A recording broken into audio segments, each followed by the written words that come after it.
അടിമാലി ഗ്രാമപഞ്ചായത്തിന്റെ 14-ാം ward UDFിന്റെ sitting സീറ്റാണ്. നിലവിൽ അത് LDF പിടിച്ചടക്കാൻ നോക്കിയാണ് എൽഫിന്റെ സ്ഥാനാർത്ഥിയെ മത്സരിക്കുന്നത്. പേര് വിൽസൺ തോമസ്. എന്നുണ്ട് വിജയ പ്രതീക്ഷ? ഞാൻ 100% വിജയം പ്രതീക്ഷിക്കുന്നുണ്ട്. ഞങ്ങൾ രണ്ടുപേരും ശക്തമായ സ്ഥാനാർത്ഥികളാണ്. 3 പേരുണ്ട്. അതിനകത്ത് ഒരു NCPയുടെ സ്ഥാനാർത്ഥിയുണ്ട്. കോൺഗ്രസിൻ്റെ മത്സരിക്കുന്ന മിനി ലാലു, ഞാനാണ് LDF സ്ഥാനാർത്ഥി വിൽസൺ തോമസ്. 3 പേരും ശക്തമായ സ്ഥാനാർത്ഥികളാണ്. ഞാൻ ഇതിനകത്ത് 100% വിജയിക്കും എന്ന് തന്നെയാണ് എൻ്റെ പ്രതീക്ഷ. ഈ പ്രചാരണ പരിപാടികളൊക്കെ എവിടെ വരെയായി? ഞങ്ങൾ 2ാം ഘട്ടം പൂർത്തീകരിച്ചു. 3ാം ഘട്ടം എന്ന് പറയുന്നത് ഞങ്ങൾ സ്ലിപ്പ് കൊടുക്കുന്നു. അതുപോലെ തന്നെ ബാലറ്റ് പേപ്പർ ഞങ്ങൾ അതിന് മോഡൽ കാണിക്കുന്നു. വോട്ടിംഗ് മെഷീൻ ഞങ്ങൾ കാണിക്കാൻ ഇതാണ് ഉദ്ദേശിക്കുന്നത്. നാളെ മുതൽ അത് സ്റ്റാർട്ട് ചെയ്യും. ഈ നിലവിൽ പ്രചാരണ പരിപാടികൾക്ക് പോകുമ്പോൾ ആൾക്കാർ ഏറ്റവും കൂടുതൽ ആവശ്യം ഉന്നയിക്കുന്നത് എന്താണ്?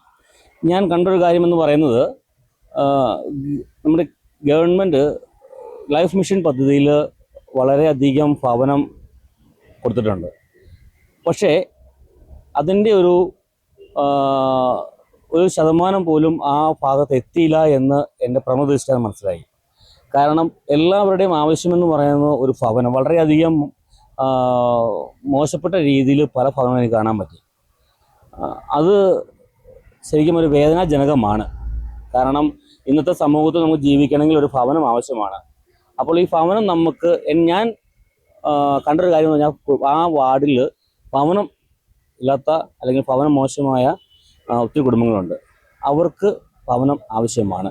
അത് നമ്മൾ എത്തിക്കാൻ ബാധ്യസ്ഥനാണ്. ഞാൻ ജയിച്ചു വന്നു കഴിഞ്ഞാൽ എൻ്റെ ആദ്യത്തെ അജണ്ട എന്ന് പറയുന്നത്, എൻ്റെ ഒരു പഞ്ചായത്ത് മെമ്പർക്ക് കിട്ടുന്നതായ ആ നിലയിൽ നിന്നുകൊണ്ട് ഞാൻ അവർക്ക്, അർഹതപ്പെട്ടവർക്ക് ഘട്ടം ഘട്ടമായിട്ട് ഭവനം നിർമ്മിക്കാനുള്ള ഫണ്ട് ഗവൺമെൻറ്റിൽ നിന്ന് ഗവൺമെൻറ് തരുന്നതായ ഫണ്ട് പഞ്ചായത്ത് മെമ്പർ രീതിയിൽ ഞാൻ കൊടുക്കും. അതാണ് എൻ്റെ ഏറ്റവും വലിയ അജണ്ട. നിലവിൽ പാർട്ടി വലിയൊരു ദൗത്യം ഏൽപ്പിച്ചിരിക്കുകയാണ്. UDFിൻ്റെ സിറ്റിംഗ് സീറ്റൊക്കെയാണ്. നിലവിൽ വലിയൊരു ദൗത്യമാണത്. അപ്പോൾ എങ്ങനെയാണ് അത് നിറവേറ്റുന്നത്? പാർട്ടി എന്നെ വിശ്വസിച്ചാണ്, എന്നെ ഒരു വിശ്വാസം അർപ്പിച്ചിട്ടുണ്ട്. ഞാൻ ഈ സമയം വരെ 100% ആത്മാർത്ഥത്തോടെ തന്നെയാണ് ഞാൻ അതിനകത്ത് വർക്ക് ചെയ്യുന്നത്. പാർട്ടി എന്നെ കാര്യങ്ങൾ പറഞ്ഞ് ഏൽപ്പിച്ചിട്ടുണ്ട്. അത് ഞാൻ അതുപോലെ തന്നെ ഞാനത് വാർഡിൽ ചെയ്തിട്ടുണ്ട്. എൻ്റെ വിജയത്തിന് വേണ്ടി എൻ്റെ പാർട്ടിയാണ് LDF പാർട്ടി എൻ്റെ കൂടെയുണ്ട്. ഇടതുപക്ഷ ജനാധിപത്യ മുന്നണി എൻ്റെ കൂടെയുണ്ട് എന്ന് എനിക്ക് പൂർണ്ണ വിശ്വാസമുണ്ട്. ഇപ്പോഴും ഈ സമയം വരെ എൻ്റെ എല്ലാ കാര്യങ്ങൾക്കും പാർട്ടി എനിക്ക് പൂർണ്ണ പിന്തുണ. എന്നോട് പറഞ്ഞ ഒറ്റ കാര്യമുള്ളൂ, വിൽസ, ഇതൊരു UDF വാർഡായിരുന്നു. നമുക്ക് ഈ വർഷം അല്ലെങ്കിൽ ഈ പ്രാവശ്യം അതൊന്നും മാറ്റണം. നമുക്ക് ജനങ്ങൾക്ക് നല്ല നല്ല കാര്യങ്ങൾ എത്തിക്കണം. അതുകൊണ്ട് ശരിക്കും വർക്ക് ചെയ്യണം എന്ന് പറഞ്ഞു. ഞാൻ ഏകദേശം 100% ഞാൻ അത് പെർഫെക്റ്റ് ആയിട്ട് തന്നെ ഞാനത് നിർവഹിക്കുന്നുണ്ട് എന്നാണ് എൻ്റെ വിശ്വാസം. എൻ്റെ കൂടെ നിൽക്കുന്നവർ വളരെ സപ്പോർട്ടീവായിട്ട് എൻ്റെ കൂടെ തന്നെയുണ്ട്. വലിയ വിജയ പ്രതീക്ഷയാണ്. തീർച്ചയായിട്ടും ഞാൻ ഇതിൽ 100% ഞാൻ വിജയം പ്രതീക്ഷിക്കുന്നുണ്ട്. ഏതായാലും UDFിൻ്റെ സിറ്റിംഗ് സീറ്റാണ്.